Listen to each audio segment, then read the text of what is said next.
Close your eyes and picture an angel. What do you see? A gentle face framed by golden hair? Majestic white wings unfurling in silent grace? Perhaps a guardian, a messenger, a being of serene beauty and perfect peace. This is the angel of our collective imagination, sculpted by centuries of art, poetry, and folklore. Now, picture the most terrifying celestial being.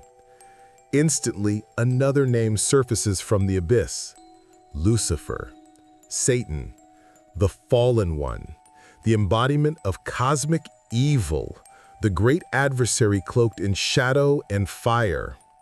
In the grand story of good versus evil, he is the ultimate villain, the source of fear. But what if I told you this entire dichotomy is wrong? What if the most terrifying, mind-shattering, and incomprehensible beings described in the Bible are not the fallen, but the holy? What if the angels who stand in the very presence of God are so alien, so powerful, and so utterly beyond our understanding that their appearance would shatter our reality?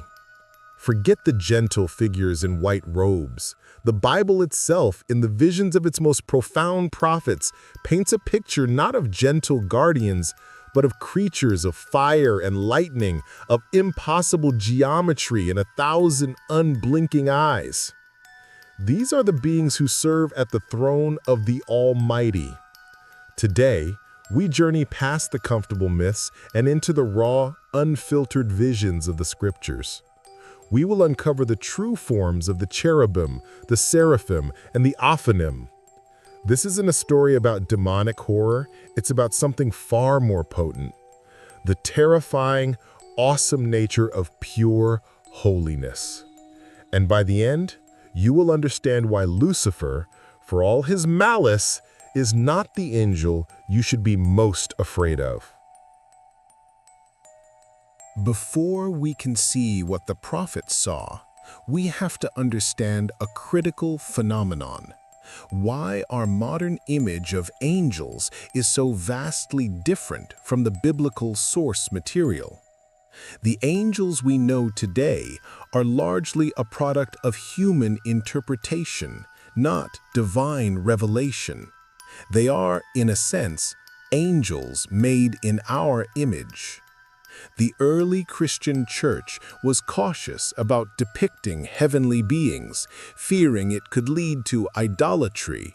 But as centuries passed, artists began to grapple with how to represent the invisible. They drew from the cultural wellspring around them: the winged Nike figures of Greek mythology, the winged genie of Assyrian and Persian art. Wings became a simple, elegant shorthand for a being that could traverse heaven and earth. The Renaissance was the turning point. Masters like Michelangelo, Raphael, and Leonardo da Vinci were obsessed with the perfection of the human form. For them, humanity was the pinnacle of creation. So what could a perfect heavenly being be if not a perfected human? They gave angels idealized human faces, muscular bodies, and expressions of serene contemplation. The cherubs, described in the Bible as formidable hybrid creatures, were reimagined as the chubby, innocent babies we call putti. This wasn't a malicious deception. It was an attempt to make the divine relatable, to bring God's messengers down to a level we could comprehend and admire. But in making them relatable, we stripped them of their most essential quality, their otherness. We made them comfortable. The Bible, however, makes it clear that a true encounter with a holy angel is anything but comfortable. Consider the first words an angel almost always speaks to a human in the Scriptures. It's not greetings or I bring a message. It is almost universally, do not be afraid. From the shepherds in the fields of Bethlehem to Mary herself, the initial human reaction to an angelic presence is terror. Why would you need to tell someone not to be afraid of a beautiful person with white wings? The answer is simple. That's not what they were seeing. They were seeing something that triggered a primal fear, a sense of awe so overwhelming it bordered on annihilation. They were seeing a glimpse of heaven's true power. And now, so will we. Our investigation begins where humanity's story began, the Garden of Eden. After Adam and Eve are exiled, God places a guard at the entrance. He doesn't post a legion of human-like warriors. Genesis chapter 3 tells us he placed on the east side of the Garden of Eden cherubim and a flaming sword flashing back and forth to guard the way to the tree of life. The text gives no physical description, only a name and a terrifying weapon. For centuries, this was all we had, a mystery. What was a cherub? The answer would not come until centuries later, when the prophet Ezekiel was exiled in Babylon and the heavens opened for him. What he saw would redefine the very concept of an angel. Ezekiel's vision, described in the first chapter of his book, is one of the most bizarre and detailed passages in the entire Bible. He sees a storm cloud flashing with lightning, and in its center, a glowing amber fire. And out of the fire come 4 living creatures. These are the cherubim, but they look nothing like we imagine. Ezekiel says each one had 4 faces: the face of a man in front, the face of a lion on the right, the face of an ox on the left, and the face of an eagle at the back. 4 faces, each looking in a cardinal direction, symbolizing God's dominion over all of creation: the human, intelligence; the lion, wild beasts; the ox, domesticated animals; and the eagle, the birds of the air. They were a living, breathing symbol of the entirety of the natural world, unified in one being. Their bodies weren't simple either. Ezekiel describes their legs as straight, with feet like those of a calf, gleaming like burnished bronze. They had 4 wings. Underneath 2 of their wings were human hands, allowing them to carry out tasks. With the other 2 wings, they covered their bodies. Their movement was unnatural, instantaneous. He writes, each one went straight forward. Wherever the Spirit would go, they would go, without turning as they went.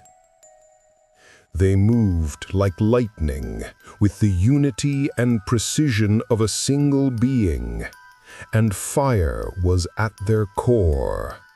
The appearance of the living creatures was like burning coals of fire, or like torches. Fire moved back and forth among the creatures. It was bright, and lightning flashed out of it. This is not a creature of flesh and blood. It is a being of pure, controlled, elemental energy, a construct of divine physics.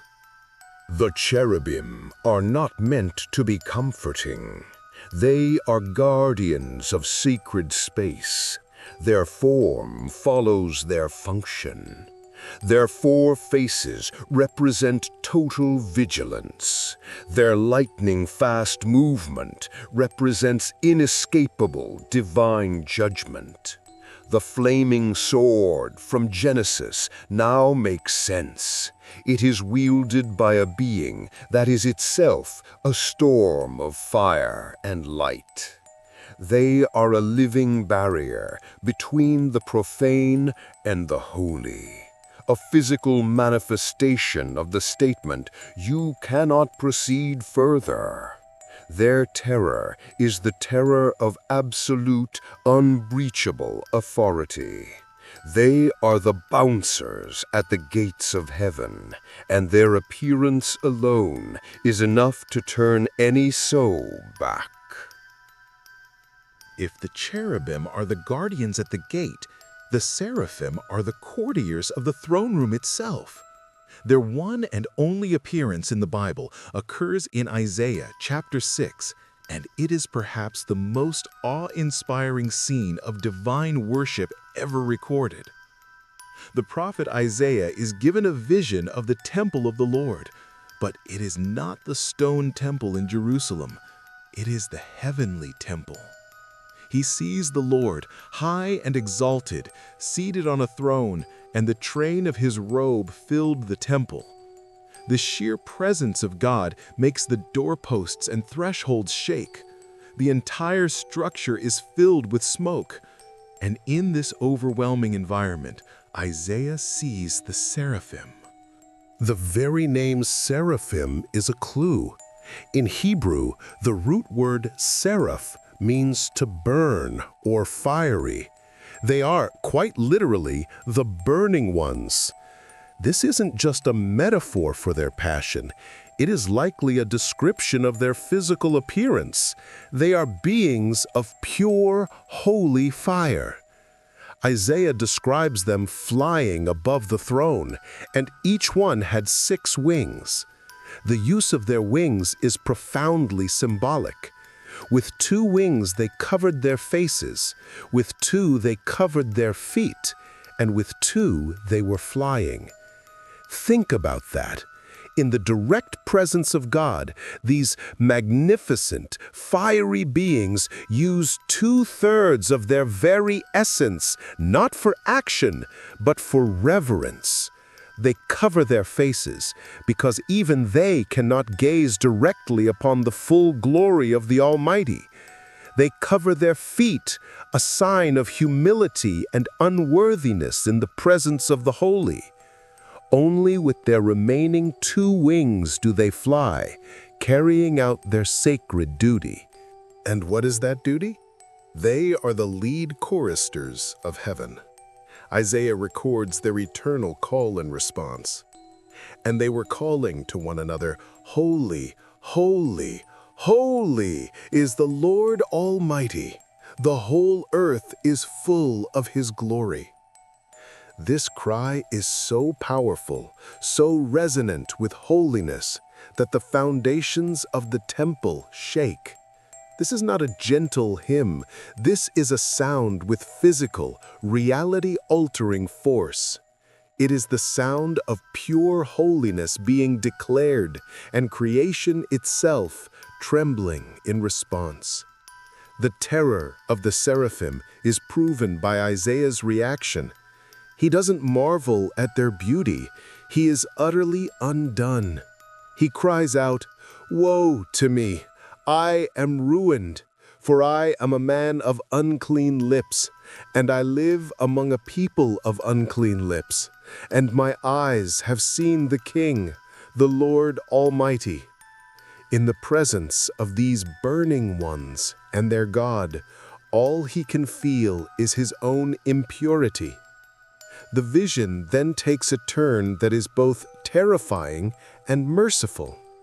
One seraph flies to him holding a live coal, taken with tongs from the altar. The text says, "The angel touched Isaiah's mouth with it and said, 'See, this has touched your lips. Your guilt is taken away, and your sin atoned for.' He is purified by a touch of holy fire that should have destroyed him. This is the nature of the seraphim. Their very being is a consuming fire, one that annihilates impurity to allow a mortal to stand before God. The seraphim teach us that holiness is not a passive state of being good. It is an active, powerful, all-consuming force. It is a fire. Their terror isn't malicious. It is the inherent danger of standing too close to a star. You will either be consumed or you will be transformed. Lucifer may have rebelled out of pride, but the seraphim demonstrate a far greater power, the power of absolute, burning, self-effacing worship. Their very existence is a testament to a glory so intense that even they must shield their eyes. We must now return to Ezekiel's vision, for he saw something else alongside the cherubim. Something so strange, so alien, that most artists throughout history have simply ignored it, unable to comprehend or depict it. He saw the Ophanim, also known as the thrones, and they were not angels in any traditional sense.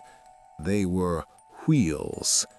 As I looked at the living creatures, Ezekiel writes, I saw a wheel on the ground beside each creature with its 4 faces. This was the appearance and structure of the wheels. They sparkled like topaz, and all 4 looked alike. Each appeared to be made like wheel, intersecting a wheel. This is not the wheel of a chariot. This is a gyroscopic sphere, a complex interlocking geometric object, a wheel within a wheel, allowing it to move in any direction, forward, backward, left, right, without turning. Their movement was perfectly synchronized with the cherubim. When the living creatures moved, the wheels beside them moved. And when the living creatures rose from the ground, the wheels also rose. They were intrinsically linked, a single complex entity. But the most unsettling detail is yet to come. Their rims were high and awesome, and all 4 rims were full of eyes all around. Unblinking, all-seeing eyes, covering every surface of these colossal, spinning, gyroscopic rings. This is the stuff of cosmic horror. It is an image of pure, unfeeling, omniscient observation. These are not beings you can reason with or appeal to. They are a living manifestation of God's omniscience, the fact that He sees everything, everywhere, all at once. Ezekiel further explains the connection between these living machines and the cherubim. Quote, "Wherever the Spirit would go, they would go, and the wheels would rise along with them, because the spirit of the living creatures was in the wheels." The Ophanim are not being driven. They are alive. They are intelligent. They are a component of the divine chariot throne of God, the very vehicle of His presence. They are the mobile embodiment of His all-seeing, all-knowing, ever-present nature. Their sound was like that of a great army, a tumultuous noise, adding an auditory layer of terror to their visual impossibility. If the cherubim are the guardians, and the seraphim are the worshippers, the Ophanim are the very machinery of the divine.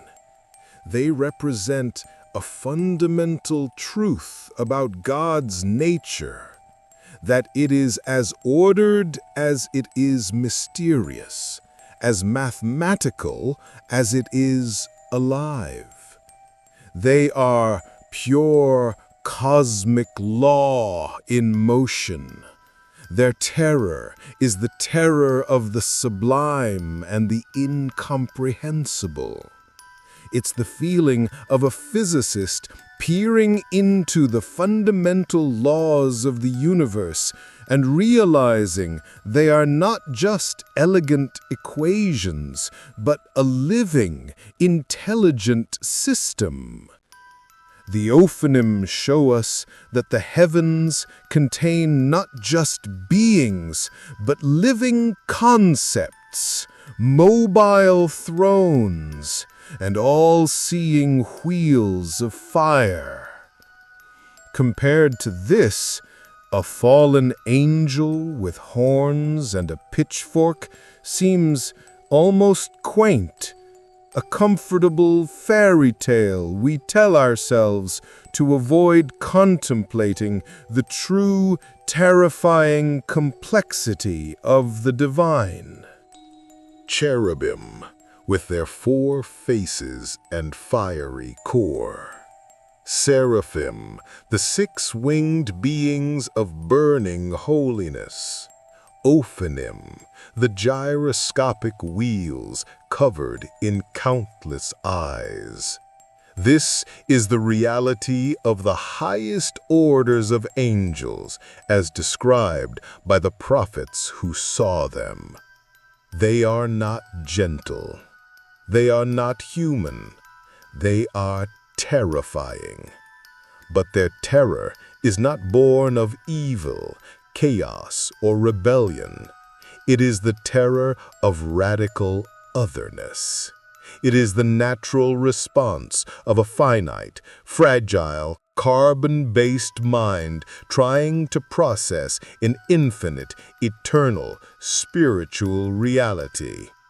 Their purpose isn't to frighten us in the way a monster does, but to inspire a profound and trembling awe, a recognition of the immeasurable gap between Creator and creation. Lucifer fell because he wanted to be like God. The Seraphim, arguably the most powerful creatures in creation, spend their entire existence shielding their own eyes from God's glory and proclaiming His holiness. That is the difference. The fear of Lucifer is the fear of evil, but the fear of a seraph is the fear of God Himself. It is a fear that purifies, that humbles, and that ultimately points to a power so immense, a glory so bright, that it burns away everything that is not holy. And that is a force far more awesome and far more terrifying than any darkness could ever hope to be. What do you think? Have these biblical descriptions changed your perception of angels? Let me know in the comments below. And if this journey into the terrifying side of holiness opened your eyes, be sure to like this video and subscribe for more deep dives into the forgotten corners of Scripture. Thank you for watching.